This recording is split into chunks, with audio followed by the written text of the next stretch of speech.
listening to this voice, you were tuned in to the best kept secret in sports talk. I'm your friendly neighborhood smoker, and you are officially on the hot seat.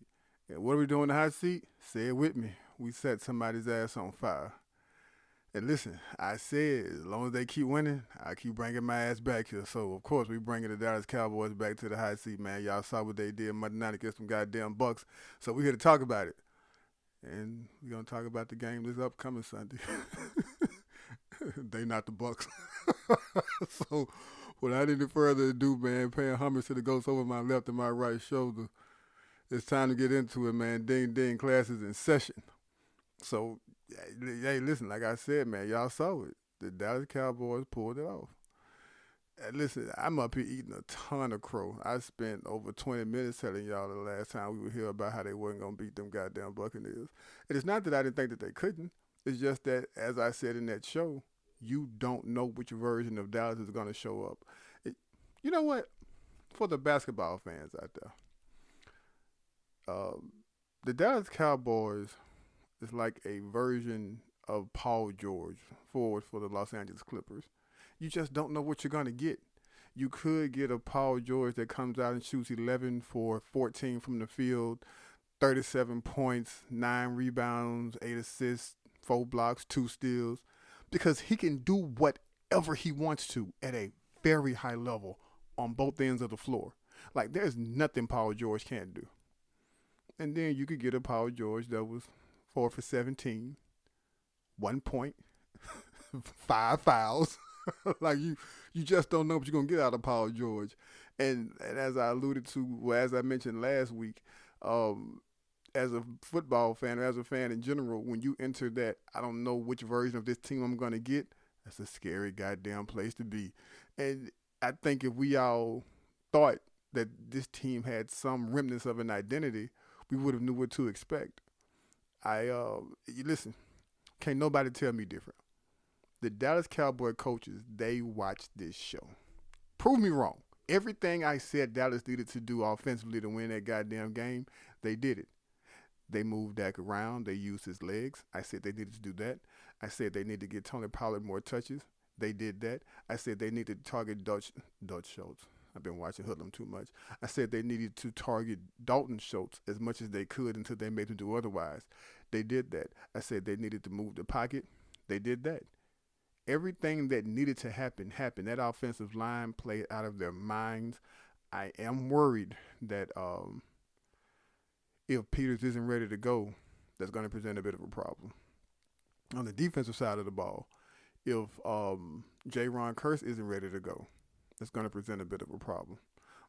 And how odd would it be for the team that everybody hates retires the quarterback that everybody hates, right? Because if you either love or you hate Dallas. So if you hate him, that you probably hate Tom Brady too. And that would be really odd for the team everybody hates to retire the quarterback that everybody hates. But not going to spend a whole lot of time talking about Tom Brady, but I didn't think he should have came back this season, and I don't think he should come back next season. But we'll see. I don't know what team he would go to that would present a LeBron-esque right situation, meaning a Super Bowl contender that just needs him. I don't think he's playing at the same level that we were accustomed to seeing, especially not 2 years ago. Even last season, I think he's declined a bit. That hill, that cliff that Max Kellerman used to famously quote about him falling off of, I think he's approaching it. He hasn't fallen off of it completely, but he's approaching it. Moving on, that defense played like they had their backs on fire. That defense did exactly what they needed to do. I was surprised to see Deron Bland move from the slot to the outside corner, but people were saying that they didn't think that DQ showed his hand a lot in the latter part of the season after Antonio Brown after Anthony Brown went out, and him or Kelly Moore didn't do that. This was a different set of play calling. This is a different set of personnel. This was a different scheme I've seen on both sides of the football. I'm not. If you watch this channel, you know I am not a Kelly Moore fan, right? But I'm gonna tell you something. He showed his ass last night. He went deep down in that bag, and I've always said he's not the best play caller, but he is a damn good play designer, and he did his thing. Even when you you just never saw the team get flustered on either side of the football. Early on, you had 3 drops. Dak started 0-3, couldn't move the goddamn ball for shit. Never wavered, never flustered. They kept doing whatever it was they said they were going to do, which is really they kept Todd Bowles and their defense guessing. That's all they really did because you never really knew what Dallas was going to do at any given moment. Um, Mike McCarthy rolled the dice on a few fourth downs that I was not a fan of, but it came out. And when you're on the road, and there's been a lot said, not just about Dallas not winning a playoff game on the road for over 2 decades. A lot has been said about. Maybe a lot hasn't been said about it. Maybe it's just me, but I don't think the team performs outside well on natural grass.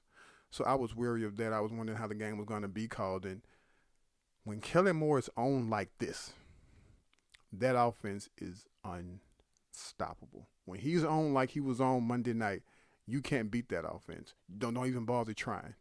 And it was exciting to see him not necessarily reach his potential because I've seen him call games like this enough. He just doesn't do it as consistently as I would like for him to. But when he's that dialed in and he has a defense on the ropes, he will pound you into submission.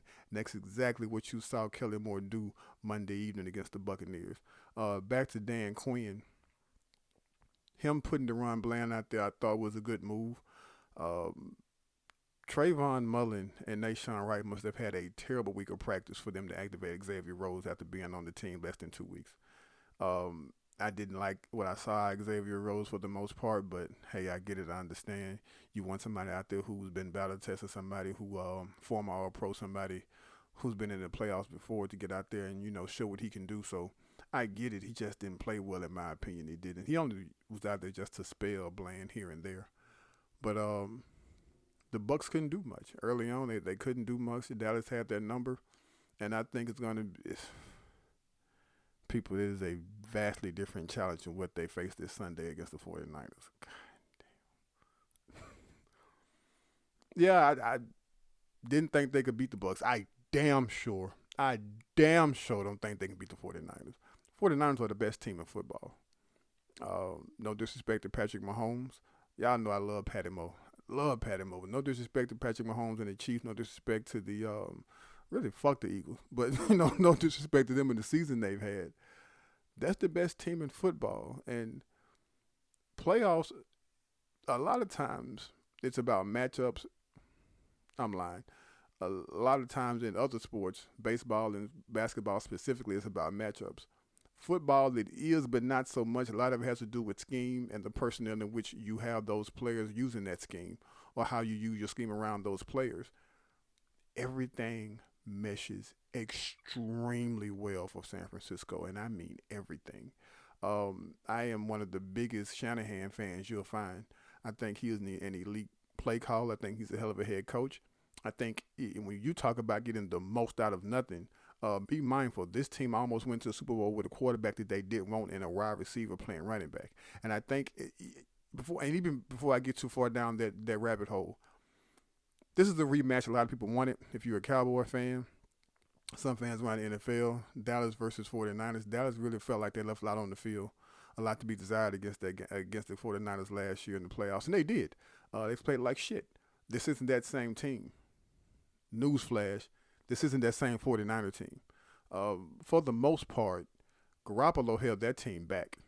Garoppolo isn't here. And it's almost as if it doesn't matter who the goddamn quarterback is. Be very, very mindful that Kyle Shanahan is going to make sure that team is as well coached as they can be. They're going to be sound. They're not going to beat themselves. And you've seen what a Dallas offense can do when they're not turning the ball over, when they're not committing penalties. This is really what Christian McCaffrey could be an MVP candidate next season with a full season of having Kyle Shanahan as his coach and playing behind one of the top league offensive lines in football. He could very well be an MVP candidate because he's a Swiss armor knife of a weapon. I don't know how you I have an idea of how you defend him, but I don't get paid to do that shit, so I'm not going to rack my brain around it. But in order for Dallas to beat the 49ers come this Sunday, they're going to have to make Brock Purdy finally look like a rookie. And the issue with that is, how can I put this? What better position could a rookie be in? The defense is going to give you as many opportunities you need in the term in the sense of possessions, right? So you're going to have all the opportunities you need to score. You have a great offensive line, you have a magnificent running game, and you have wide receivers who catch the ball well in traffic, and they are very hard to tackle. And you have an all-world elite tight end. I don't know how you fuck that up. So when I say make him look like a rookie, I mean,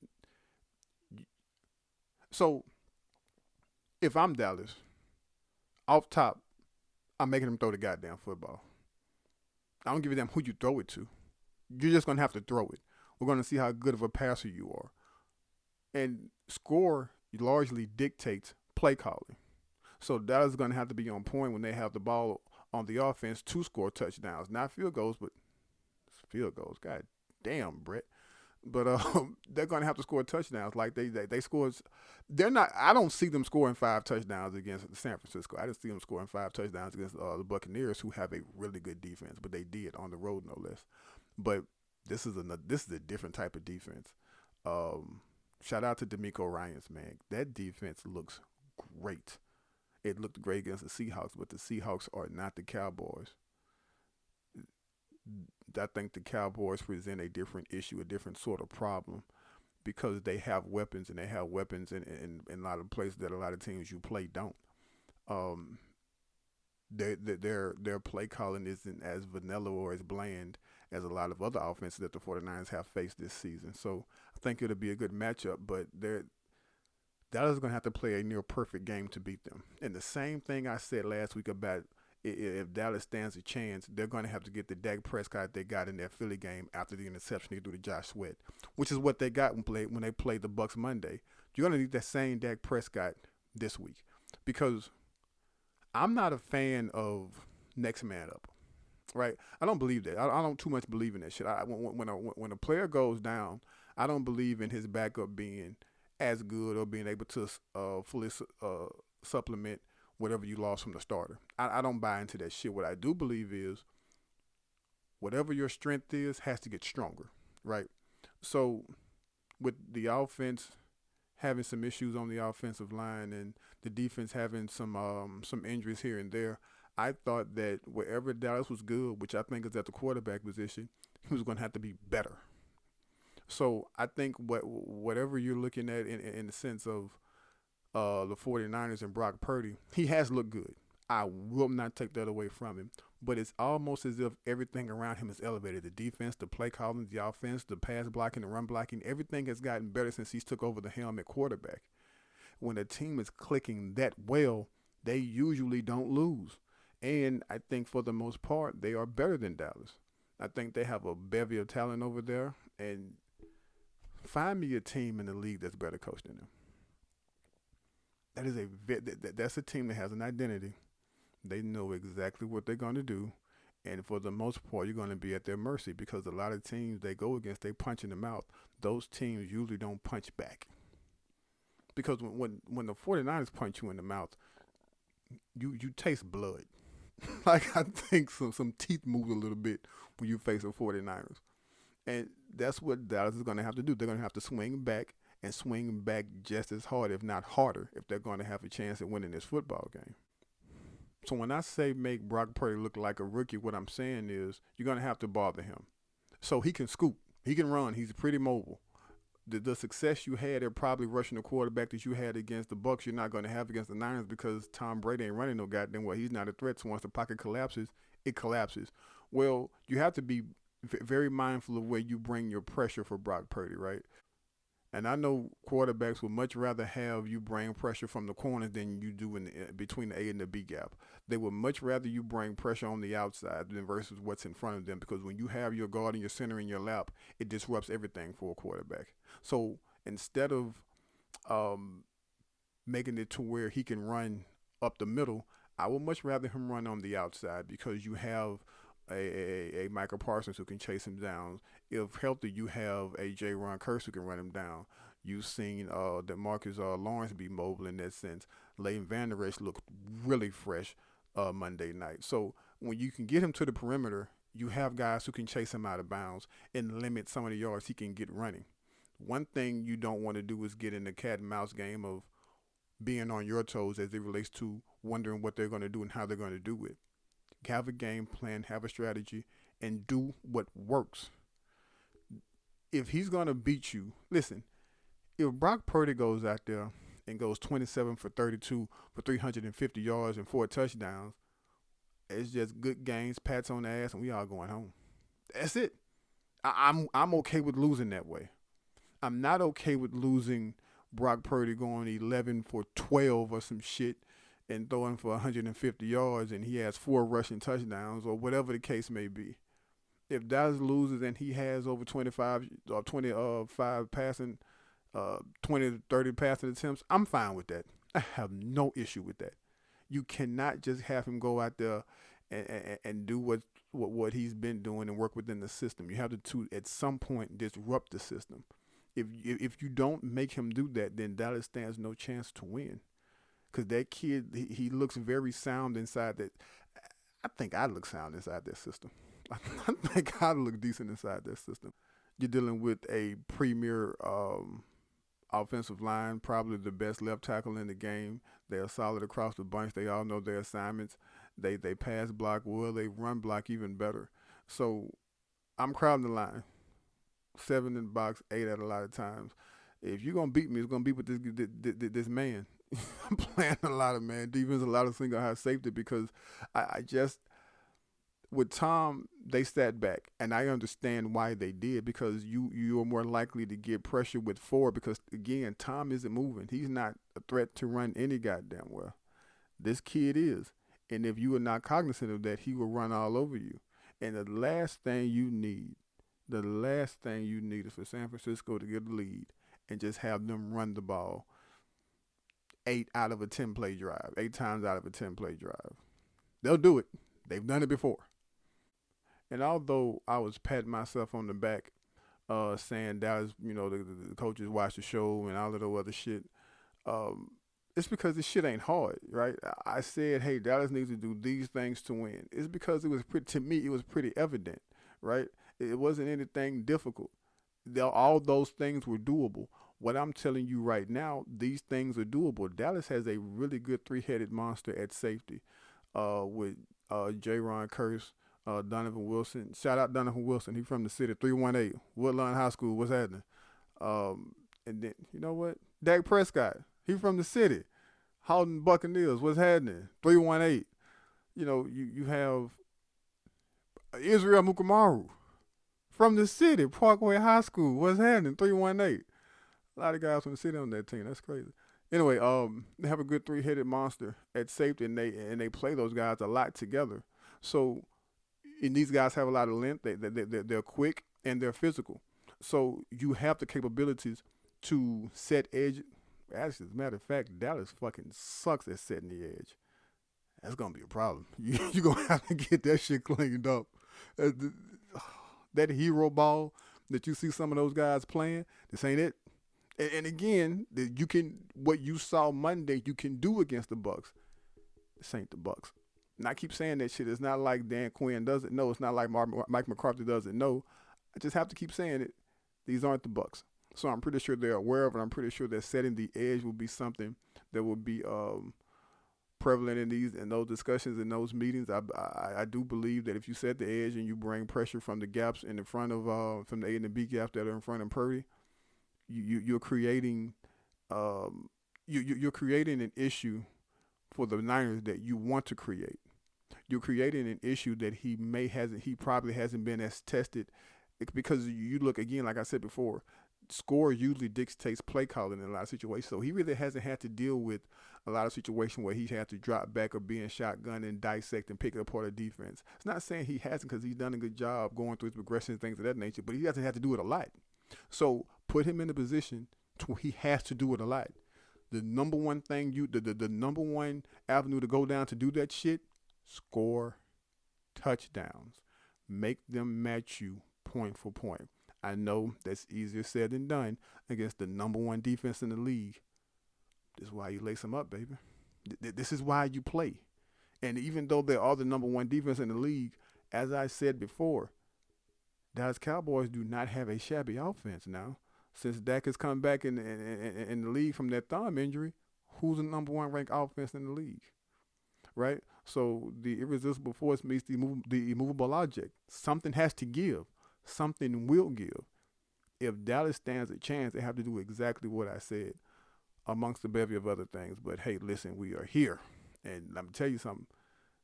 If we don't win, see y'all around in NFL draft time.